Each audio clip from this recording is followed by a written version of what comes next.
Good morning.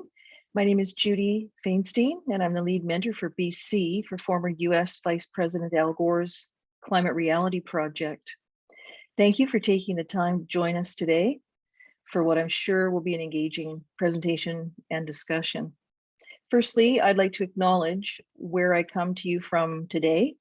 I live in a place now commonly known as Victoria, BC, which is located on the traditional, ancestral, and unceded territory of the Lekwungen-speaking people of the Songhees and Esquimalt First Nations. It is with respect and gratitude that I acknowledge the protectors and traditional knowledge keepers of this land and water who have been here for thousands of years as the stewards of their home. I'm very fortunate and privileged to live in this place where I'm grounded by being in the natural beauty of the land, the water, and the mountains that surround us. I am a learner with an open heart who is committed to further my understanding of how I can be a worthy ally and stand with Indigenous people to overcome the colonial history that remains with us today. We can all do better. We must do better. We must listen and learn. And as Maya Angelou said, do the best you can until you know better. Then when you know better, do better. I have been profoundly saddened by the news of the discovery at the former Kamloops Indian Residential School of the remains of 215 children who were forcibly taken from their families and suffered unthinkable, inhumane treatment. Many of these children never came home from school. The grim discovery has brought Canada's shameful history of residential schools into sharp and unavoidable focus. The world's eyes are opened, and we are undeniably awakened to a horrific and painful history that lives on for the survivors and their families. To honor the victims of the Kamloops Indian Residential School and all the residential schools and all their relations, please join me now in observing 1 minute of silence.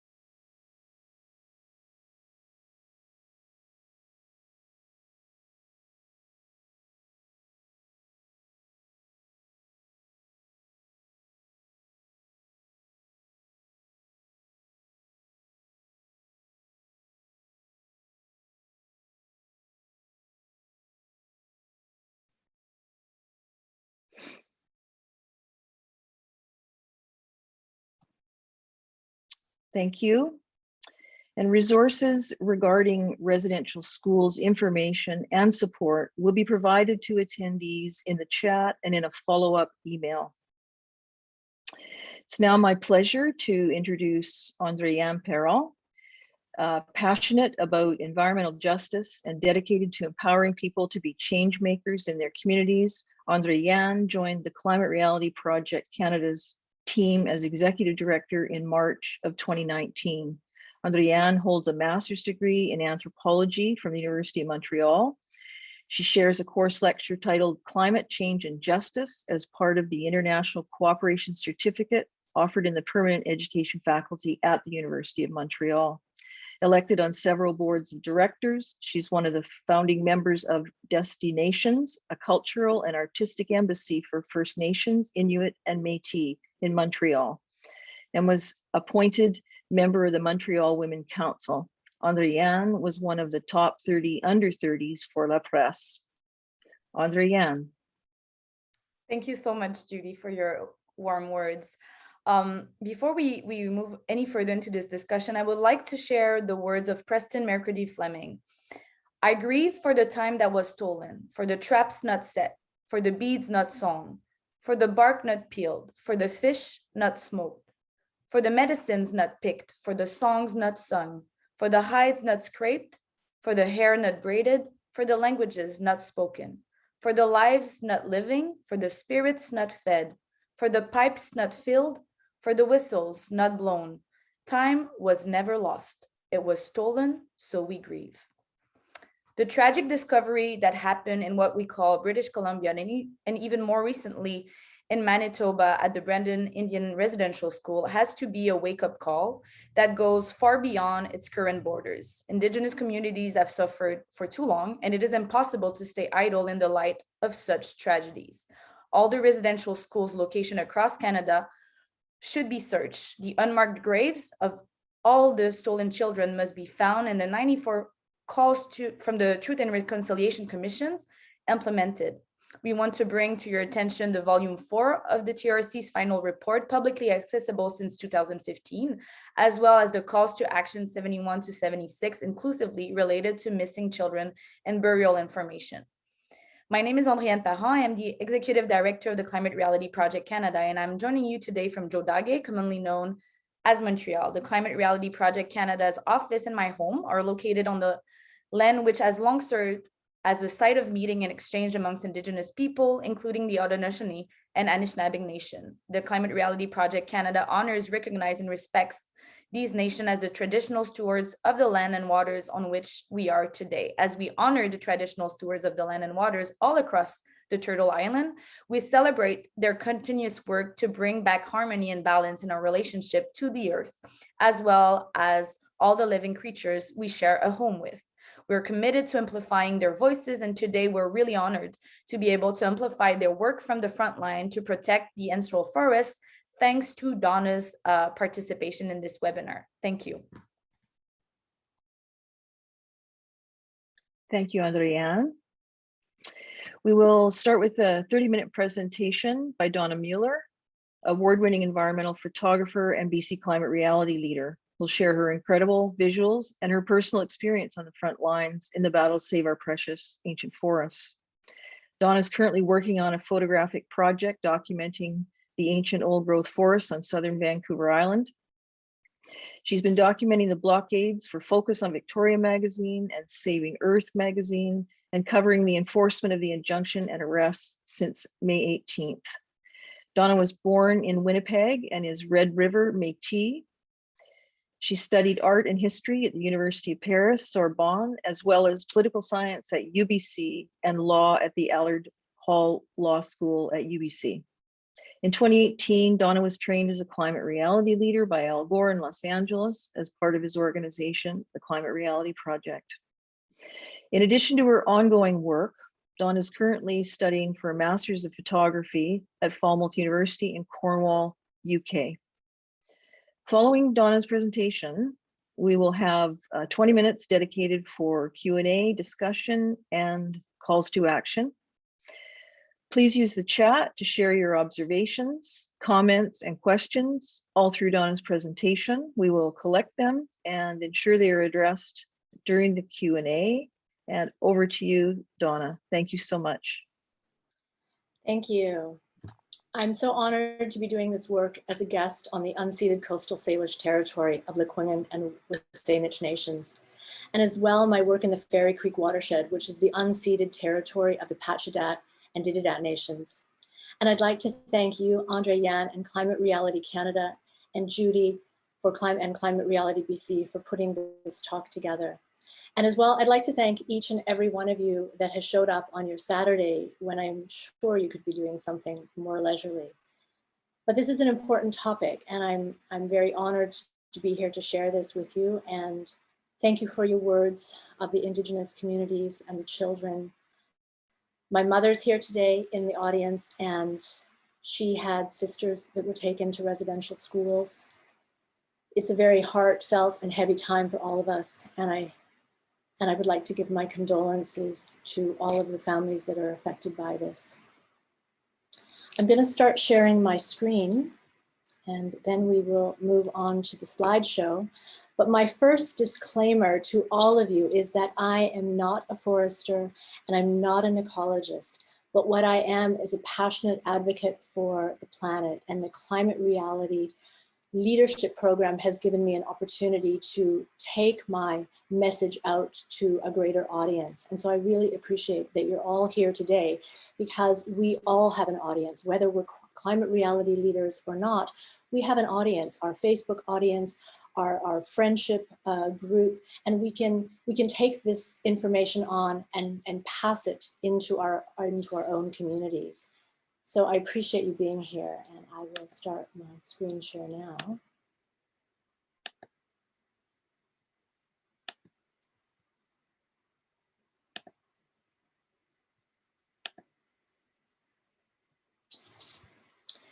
As we are all fully aware, our planet is in the midst of a climate crisis. And if we don't reduce our global emissions by half within the next 10 years, we will be facing a catastrophic climate change.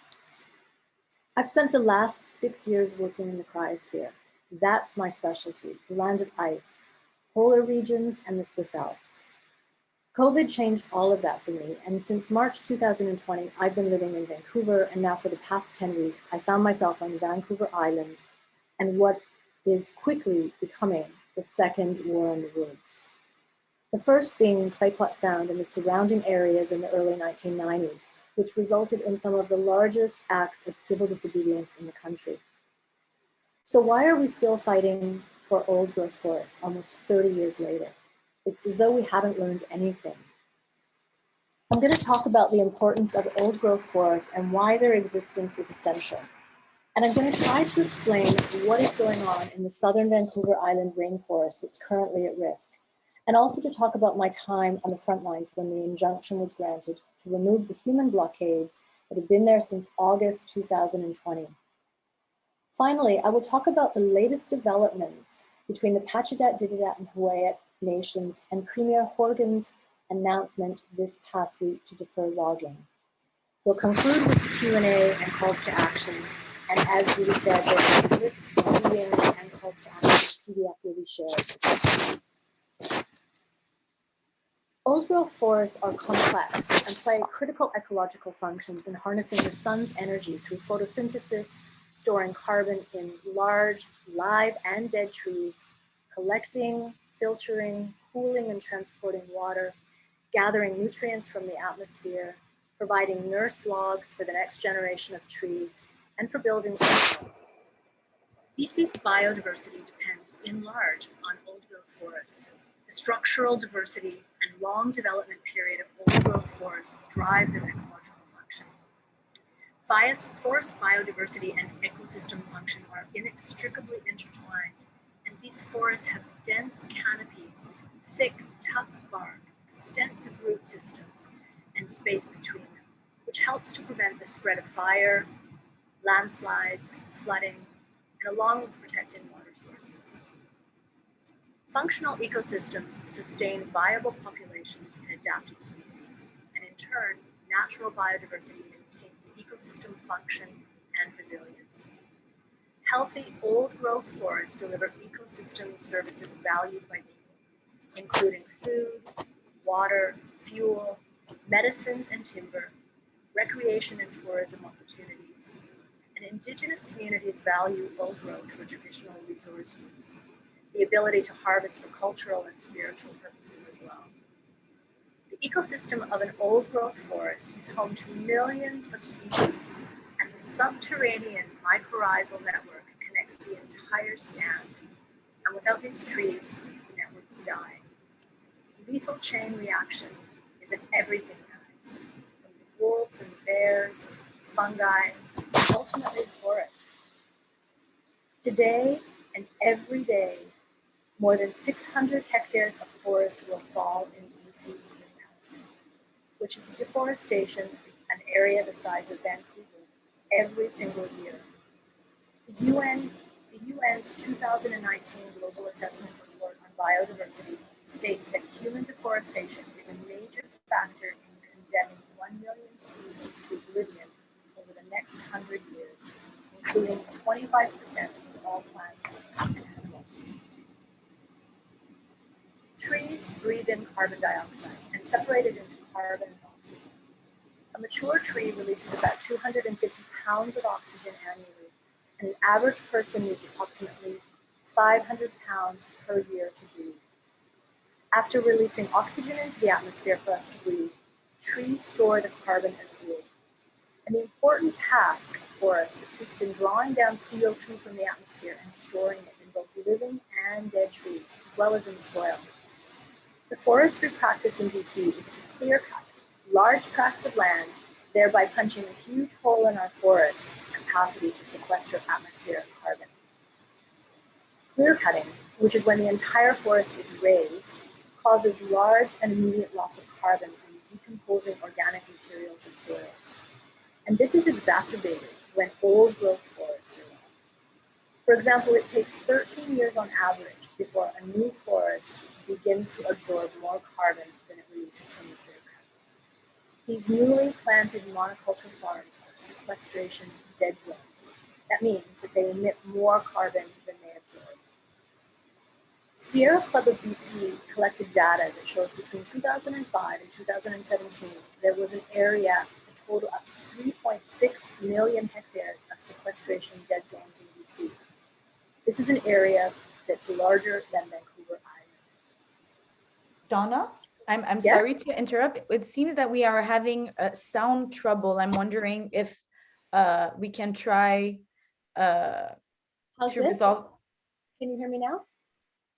I think we can hear better. I'm encouraging people to share in the chat if the audio is better right now, if we can improve the sound better? quality. We were hearing really well at the beginning of your presentation, and it seems like there was some maybe disruption on the microphone, maybe from your notes being maybe on your. I moved them. Is this better? Can you hear me better now? Yes, I'm having, yes, great now. Some people not better. Maybe talk a little bit more, Dawna. We can. Can you hear me now? Is this good? A little low. I don't know if we can increase the volume a little bit. I apologize for interrupting you. Okay, no worries. Is this good now? Is this better? It is better, I think if we increase just the volume a little bit, that would be perfect from your microphone. My microphone is up as high as it goes. Okay, so I think I have some very good, and yes, so I think we can continue Excellent. like this. Encourage every participant to also ensure that their volume is at the maximum, or even wearing headphone can sometimes improve the quality of the sound. Thank you so much, Dawna. I'm go back to mute. My apologies, everyone. No worries, Andrea. Should I put my headphones on? Do you think that would make it better? We can try. Yeah, I would. Maybe if we try that, we'll see if it's better. We're just going to take a minute or two.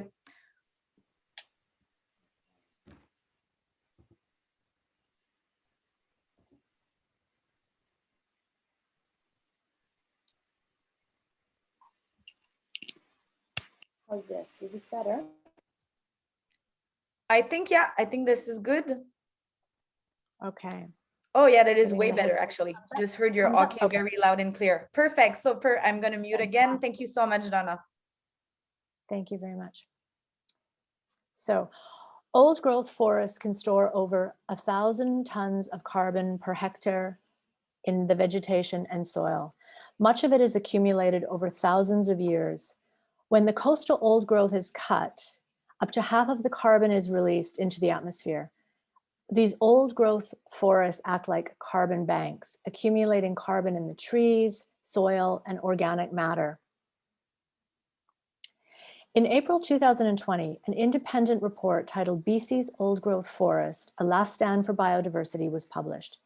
It concluded that productive old forests have almost vanished across BC. In fact, the large ancient trees have been intensely harvested and only 2.7% of this old growth remains, with less than 1% on Vancouver Island.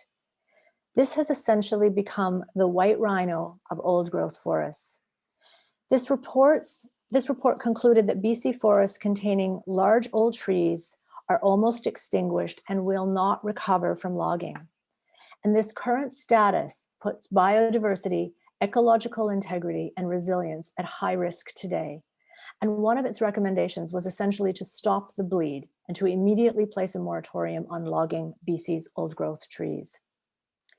In September 2020, the government's Old Growth Strategic Review, a new future for old forests, was introduced, tabling 14 recommendations for dealing with forestry in BC.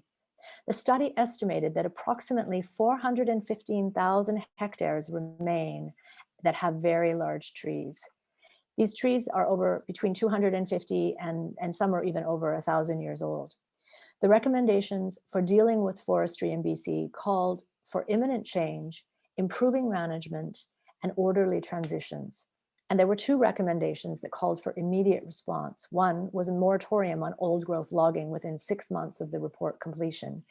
And two was bringing the management of old growth forests into compliance with provincial targets for maintaining biological diversity. As many of you in BC will remember, in October 2020, we had a provincial election. John Horgan campaigned very heavily on all 14 recommendations, promising to implement them and sending out sound bites of old growth is worth more standing. He even managed to convince many environmentalists to vote for him on these promises. But once he was elected, nothing changed and the logging continued. Meanwhile, in August 2020, a group of concerned citizens saw logging road building activity in the Fairy Creek watershed area of southern Vancouver Island. And within days, human blockades started appearing to prevent logging to the access the watershed. Teal Jones is the tenure holder in Tree Farm License 46. And this license allows it to log in this area where you see on the map are the green zones. It applied for an injunction to remove the forest defenders, as they prefer to be called. And BC Supreme Court Justice Fritz Verhoeven granted the injunction in Teal Jones' favor on April the 1st. And on May 18th, the RCMP started enforcement and the arrests began. And that's when I showed up to cover the story as a photojournalist for Focus on Victoria magazine. I arrived at the blockades days after the injunction was granted with Focus editor Leslie Campbell to interview some of the people who had been on the front line since August. These were people from all walks of life. And while aggression has surfaced from various communities calling the tree defenders hippies, trust fund kids, and all kinds of derogatory names, I can say that the defenders that we met were people from all walks of life. We met students, professionals, business people, children, seniors. But the common denominator was that every single person that came to the blockades to defend the trees was passionate about their survival. And many took an economic loss to be there. One woman even sold her food truck. And the last I heard, she was camped out in a tree sit. And as for calling them hippies, well, even after a few days on the blockade, I looked like a hippie as well. The united passion for old growth was palpable at each of the 6 camps that I visited and was only exacerbated once the arrest started on May the 18th. I managed to make it for the first arrest. And as media, my reporter and I were huddled into the media scrum and managed by the RCMP from the outset. We were completely controlled in terms of our access and what we could witness and where we could stand. Our visibility was limited during part of the arrest. Each forest defender had ingeniously attached themselves to systems that they call sleeping dragons by chains and often concrete that required skilled and lengthy dismantling. This was done behind tarps so that we couldn't have full viewing access to what was happening. And a few seasoned journalists confronted the RCMP, asserting that our Section 2 charter rights were being violated. And each time I heard this conversation, I also heard the journalists being threatened by the RCMP with arrest. I do know that some media have been arrested, but I'm not sure of the exact number. As of yesterday, 214 individuals have been arrested. The RCMP have used a variety of tactics to move the forest defenders from their stations. They've used pneumatic drills, jackhammers, heavy equipment, helicopters, and on any given day, 10 to 30 RCMP are dispatched to dismantle a targeted blockade and make arrests which have gotten increasingly more violent. And the Indigenous are being targeted more and more by this violence. We are on 27th day of the enforcement now. And while the costs have not yet been released under the Freedom of Information Act, one can only imagine what the cost to the taxpayers of this operation have been so far. As the forest defender movement is growing exponentially in the camps, so is the civil unrest in the city. This was from yesterday in front of the legislature on the lawn in Victoria. Every week there are peaceful protests in cities all across BC, and every weekend hundreds of individuals, families, and seniors are bused to blockades to show their support. Last weekend, 300 people showed up for an Indigenous-led walk up to Waterfall Camp to pay homage to the fallen trees and those that continue to fall every single day. Elder Bill Jones and Hereditary Chief Victor Peter broke through the RCMP exclusion zone, but Elder Bill was denied access to his vehicle to make the 10-kilometer trek up the mountain, so he was turned back. The RCMP wouldn't let this 80-year-old man, who was recently released from the hospital, drive with the peaceful group up to Waterfall Camp. While the defeat was palpable, the 300-strong group passed through the barricade and walked for hours up to the top. It is evident that this movement is gaining momentum, and even John Horgan cannot ignore its impact. There have been some recent developments this past week with the First Nations communities and the provincial government, and one hopes this will lead to a semblance of real discussion, sustainable logging practices, and financial remuneration for the former instead of continued exploitation by the latter. For example, over the past 3 years, according to the Ministry of Forests, Teal Jones has removed 976,000 cubic meters of logs from TFL 46, which is mainly on unceded Pacheedaht territories.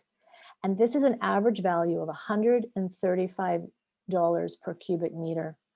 The logs removed had a market value of $132 million. In February 2021, an agreement was signed between the Pacheedaht Nation and Horgan's government, in which the economically impoverished First Nation agreed to accept a small annual payment to accommodate any potential adverse impacts from the logging, the operative word here being small. As legal owners of the land, the Pacheedaht will receive $277,388 in 2021 and $35,000 each year in 2022 and 2023, as long as they keep consulting.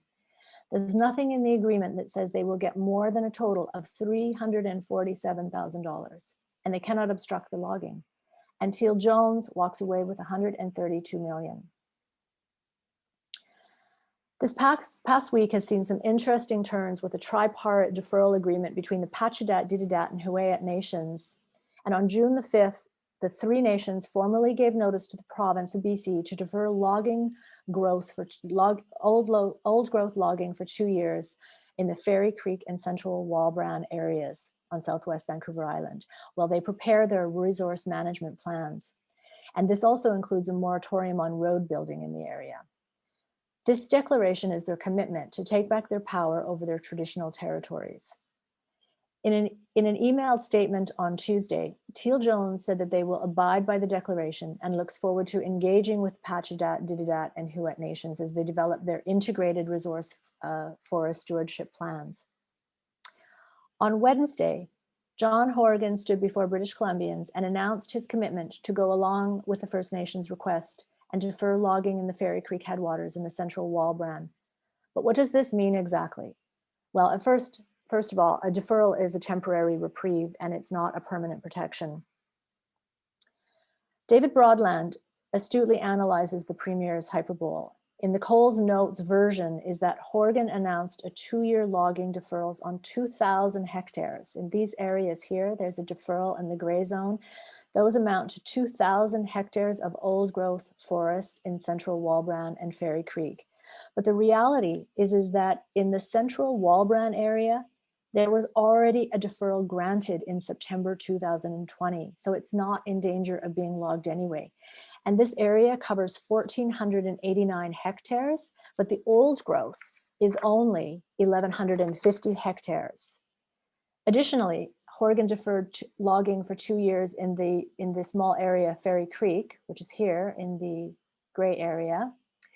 But when the ministry released the mapping, the experts estimate that there are only 100 acres of the valley in the deferral area that weren't already designated or protected. So I know it's a little bit complicated to understand, but basically This 2-year deferral amounts to only 1,250 hectares when the analysis is done, and not the 2,000 hectares that John Horgan has promised in his press conference. So what are the solutions? Well, there are probably many, or maybe not so many, but there are a couple viable ones. And one is for John Horgan to partake in the funding that the federal government has made available in the last budget. And this is a protection for terrestrial ecosystems across the country. The federal government has allocated $2.3 billion for this, and BC's share would be between $200 and $300 million. John Horgan could access this money right now by committing to the national agenda to expand protected areas by 25% by 2025 or 30% by 2030, which is the Canadian interim target. So far, BC has protected 15% of the province's land. So this area needs to double the protected area to meet the federal requirements for funding. And the expectation would be that old growth forests are protected. So it's a commitment to targets and embracing the financing for largely Indigenous protected areas. According to Ken Wu of the Endangered Ecosystem Alliance, $300 million would be a good start to protect the 50 most at risk, high productivity, grandest old growth forests in BC. Questions naturally arise as to why the NDP hasn't taken advantage of this money. And Wu suggests that the BC NDP has not been a nature-oriented government. And we see this with Clayoquot Sound. It was also an NDP government. And historically, they've been pro-logging. But the current movement and pressure is requiring them to act and do something, because enforcing the injunction is becoming increasingly expensive. And the latest polls are showing that 92% of British Columbians want the government to keep their promise and protect old growth. This topic is confusing. And if you're still with me, I really thank you. It's complicated and everyone seems to be saying something different. But at the end of the day, it's essential that First Nations are directives at the table and leaders in the decision-making on their traditional territories. A 2-year deferral is not protection for the old growth, and a multitude of questions arise as to what happens when this time is up. I don't proclaim to have the answers in how this can be accomplished, but what I do know is that we must find a viable solution that does not end with all of our old growth disappearing. As things stand right now, even in the light of a 2-year deferral, it's not enough. Old growth is falling daily. It's logging as usual, and arrests are still occurring. Now is not the time for us to give up, because until the old growth is protected, the fight to save it will go on. This is a non-renewable resource, and once it's gone forever. And it would be a crime to see this last 2.7% of our old growth become this. Thank you. So I would invite you to take a picture of this screen, and I just want to again reiterate that you will be getting a PDF file with a lot more resources, as well as a reading list for those of you that are interested in looking deeper into this issue. But as we are British Columbians here and people across the country, there are a few different websites that have relevance depending on your geographical location. So I just wanted to highlight the last of the first four, the Endangered Ecosystem Alliance. This is a national organization, and it has a petition that if you go onto that website, it's also in the list that you'll receive by PDF.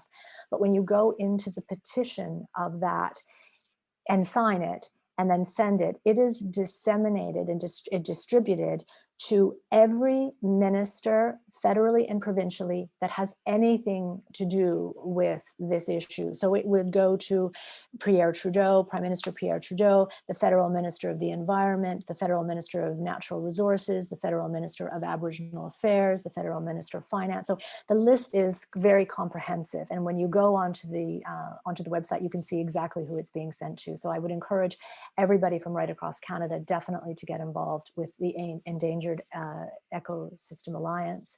Sierra Club is BC, of course. The Last Stand for Forests, which is the second one down, is the website of the movement. And that is where all of the latest information is. There is petitions, there is a GoFundMe, there's events that are going on. So that's like updated daily. So that's a really good go-to source. There are 2 Facebook groups for the organization. One is Fairy Creek Blockade and Rainforest Flying Squad. They also have daily updates, so you can really keep up to date. Focus on Victoria magazine is the magazine that I've been doing the photojournalism for, and their editors are brilliant. They really are very investigative, up-to-date stuff as well. And then of course I post on my Instagram as regularly as I can, and you will be getting the full PDF file. So I'm going to stop share now and come back into the room with all of you. And I just really want to say thank you for all of you that have joined today and open the floor to questions, because I'm sure there are many, and I'm really happy to talk about my time on the blockades and experiencing what I experienced, watching and covering the arrests. It's open, whatever questions you have, please feel free. So Judy, André-Anne, I hand it over to you. Thank you very much. Thank you. Thank you so much, Dawna, for that. Very much appreciated, and your photography is amazing, and to have been there on the front lines is your perspective is very valuable. So we do have some questions in the chat, I believe, and André-Anne is going to assist us in sharing those questions. Absolutely. Thank you so much, Dawna, for sharing all of this with us. I think one question, a few questions maybe that I can wrap around. Again, we invite anybody who has any further question to share them in the chat. We have a question that is around how are protesters being arrested if the project is paused. So this is something that you have been able, being on the forefront, to witness this kind of discrepancy sometimes between official messaging that are shared even in the media or by elected official and what is actually going on at the actual location where those arrests are happening. And maybe as you were inviting us a little earlier, if you could share what you have witnessed and what is actually going on the forefront. Absolutely. Well, if you remember that map where there was the gray area, which is the deferral zone, and then there was a larger area which said that should be, the deferral area should be extended to that. So currently, I believe, and I haven't been out there for a few days, but I believe since the deferral in those gray areas, there is no logging actually going on, but it's a very small area, and the logging is still going on in the outer areas, and the blockades are also in the outer areas. So the injunction is still being enforced. And as long as the injunction is being enforced, the RCMP are there creating the exclusion zones and continuing on with the rest. And they're happening every day. I get the RCMP media liaison emails every morning as to where media needs to meet the RCMP to then move forward to watch the arrests for the day and to document the arrest for the day. And I just got one this morning. So every day, as far as I know, and there were 11 arrests yesterday. So outside of this gray area where there's deferral zones have been identified, they are still logging, there's still old growth falling, and there's still arrests being made. Thank you so much, Dawna. One question that was asked as you were answering this one is, it can seem that the RCMP or even the courts can be used as tool to actually block protesters and support in some way logging. And the question is, what can be done to curb their use or to actually, I guess, probably raise awareness of what is actually truly going on? And maybe one of the tools that you've used is your photography to actually show the world what is happening on site. Can we hear a little bit more about that? Sure. Well, there's a million answers to that question. So this is colonial oppression, right? This is exactly, what we've been talking about in terms of the residential schools and the colonial oppression of our history in Canada. This is our history. We have blood on our hands. So the RCMP are enforcing the injunction, which is, was legally given by the judge, our Supreme Court. And these are the structures which we as this, colonial government and society rule. and how, other than being arrested, being in the police essentially create an exclusion zone within the area of the injunction, and anybody that remains in that exclusion zone will then be arrested. If you don't want to be arrested, you leave the exclusion zone. So the only way to block the access of the logging is to be in the exclusion zone and suffer the consequences of arrest. And what the forest defenders are doing is they're stalling. It's a stalling tactic.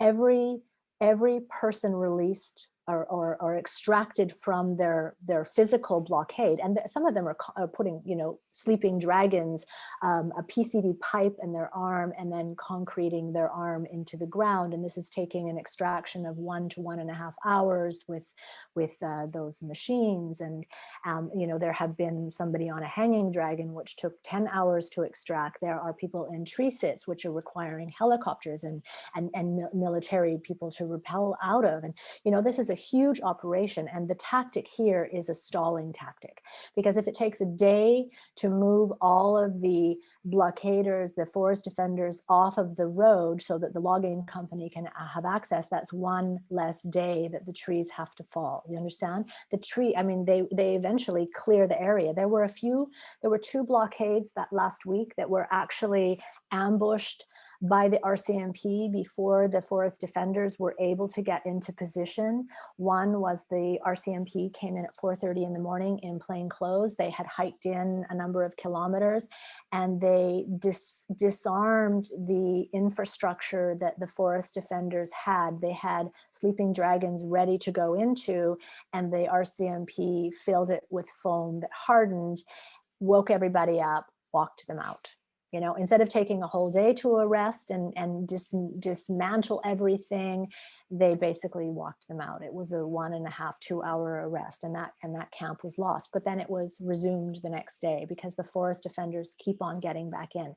They go in all the time. They have a variety of different incredible tactics. There are a lot of people that were at Clayoquot in 93 who are advising and guiding and giving strategies.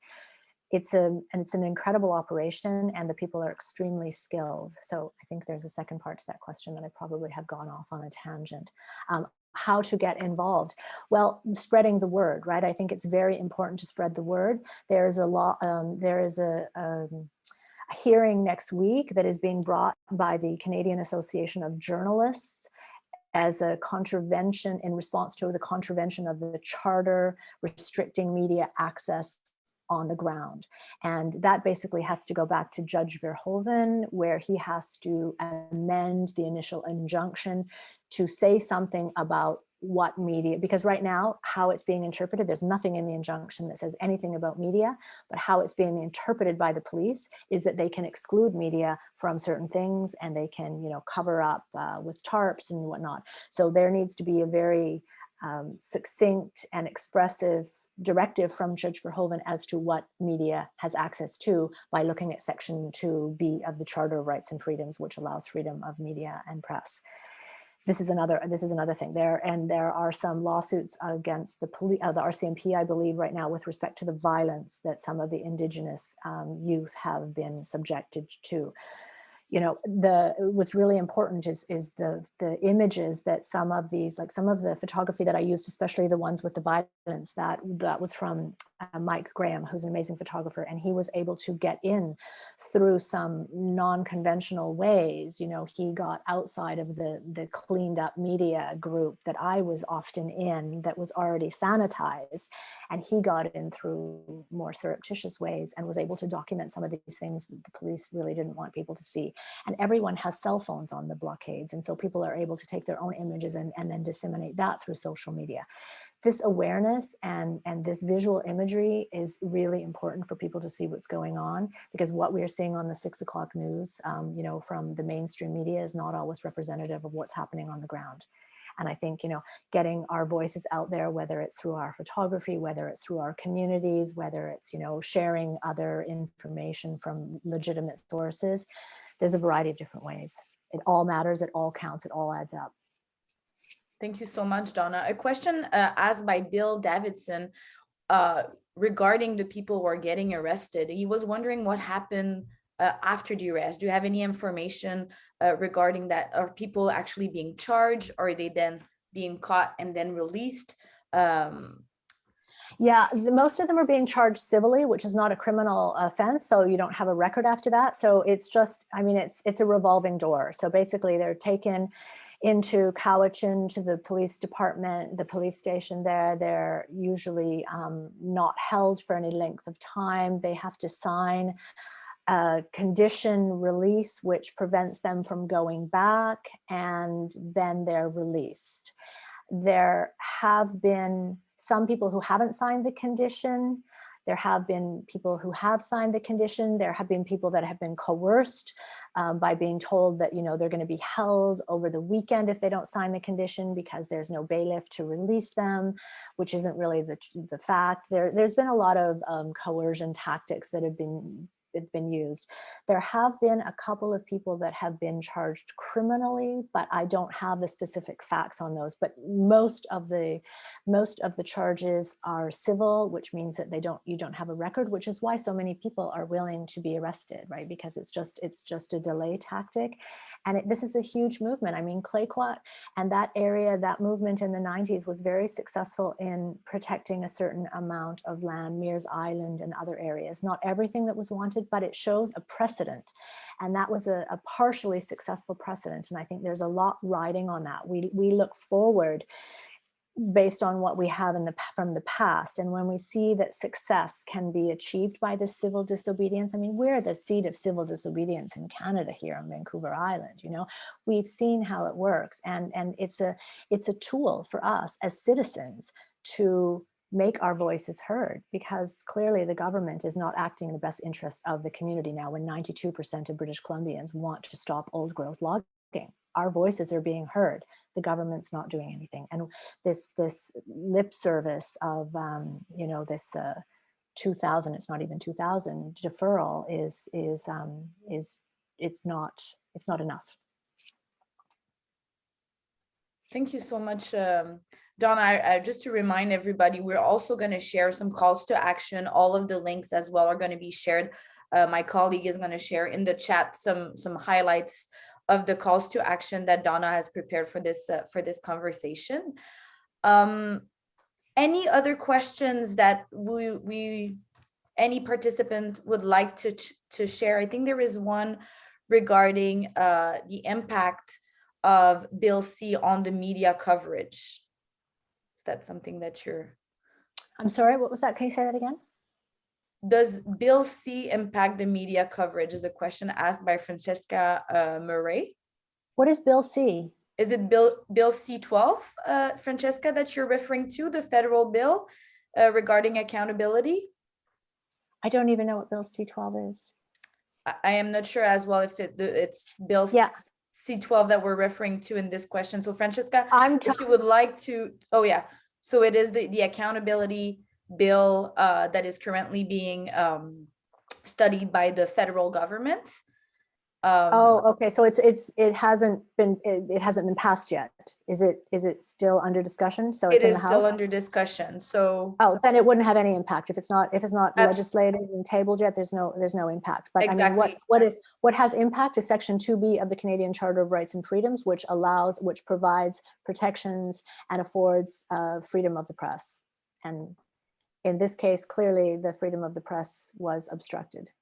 Absolutely. Thank you, Dawna, for also clarifying this. So I believe some links have been shared in the chat to the calls to action and different petition that you can access. I think there's a question that has been asked regarding in my understanding of the question, I can read what was asked. If First Nation community do not want the forest to be logged, why are they accepting any money? What does this not compromise their effort to prevent logging if they are a benefactor? Yeah, I saw that one. Yeah, that's from Francesca. Yeah.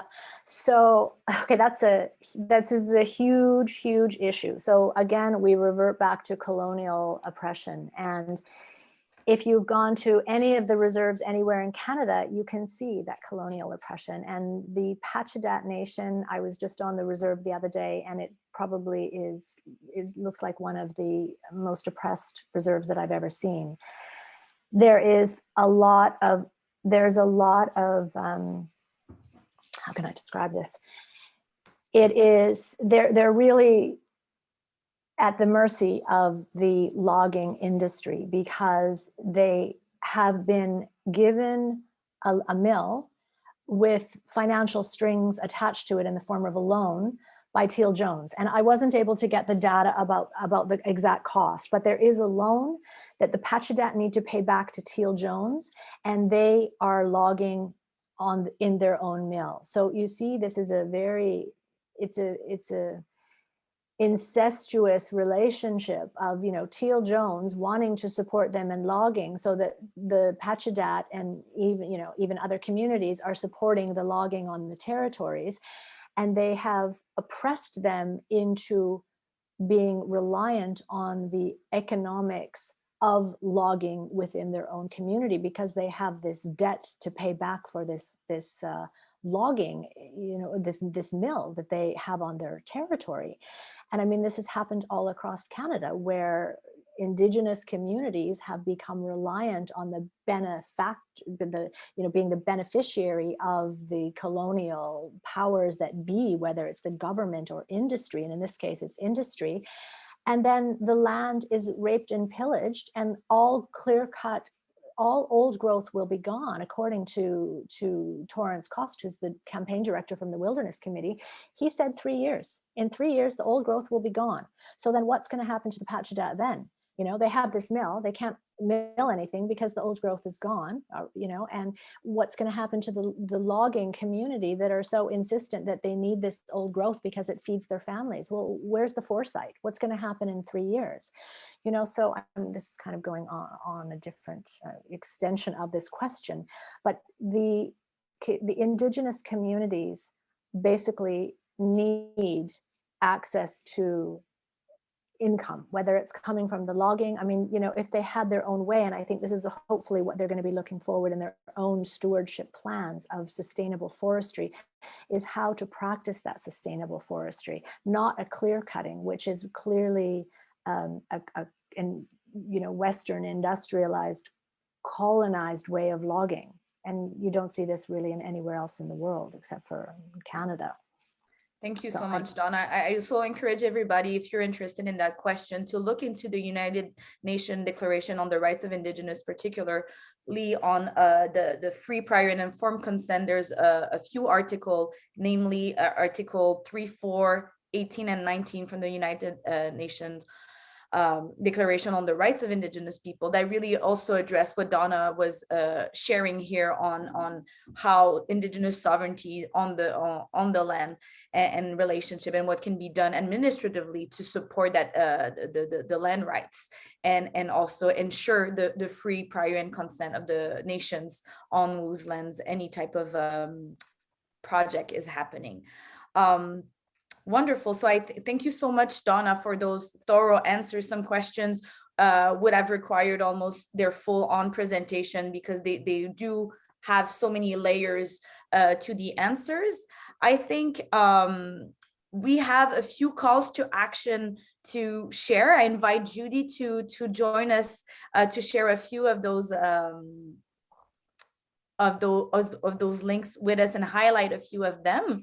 And I wanted to remind everybody that we will share those calls to action by email following this presentation. And you will also have access, obviously, to the recording of this webinar if you would like to share it with anybody around you that you think could be interested. If you had to leave earlier, if you only were able to log in the middle of the webinar, you'll be able to watch it in full on YouTube on the Climate Reality Canada channel.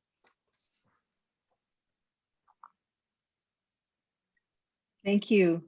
Thank you, Dawna. Thank you to those in attendance for providing your questions. And as has been stated, we will be providing a comprehensive list of resources, of calls to action, and also the resources regarding the residential schools. Now, in addition, I'd like to point out that we focused on our ancient forests today, but if you would like to learn more about the tragic issue of deforestation in Canada, in particular in the boreal forest, and how Indigenous custodians of the land are taking action to protect it, we strongly recommend listening to our fellow climate reality leader, Michael Zelnicker's podcast. And Michael's podcast, the link to that will be in the materials that are emailed to you. And he will be presenting regarding his upcoming documentary called The Issue with Tissue, A Boreal Story. So before we sign off and say goodbye for today, please note Climate Reality Canada has an upcoming event on August 5th to keep an eye out for. And it's British Columbia's turn in the webinar series From One Coast to Another, Canada's Regions Speak Up on Climate. So please watch for the details on that.